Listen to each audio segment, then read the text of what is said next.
Imagine you're racing against a deadline and suddenly your keyboard stops responding. Frustrating, isn't it? I/O devices like keyboards and mice are vital for seamless system functionality. Understanding their troubleshooting can save you time and stress.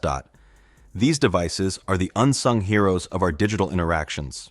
Yet, when they falter, productivity plummets. Today, we'll explore how to troubleshoot these issues effectively, ensuring your workflow remains uninterrupted. First, always check the physical connections. Ensure your devices are properly plugged in or connected wirelessly.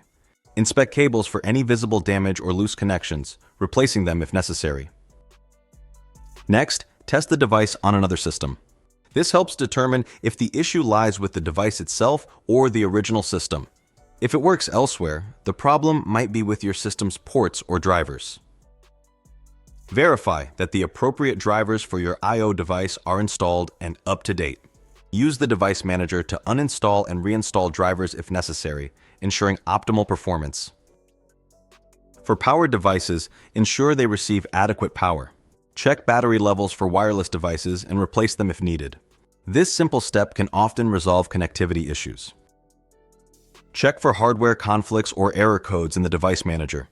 A system restart can resolve temporary issues, ensuring your device is enabled and configured correctly in system settings. By following these troubleshooting steps, you'll minimize disruptions and maintain smooth operations. Remember, a proactive approach to device issues can save you time and enhance productivity. Now, apply these strategies and keep your systems running efficiently.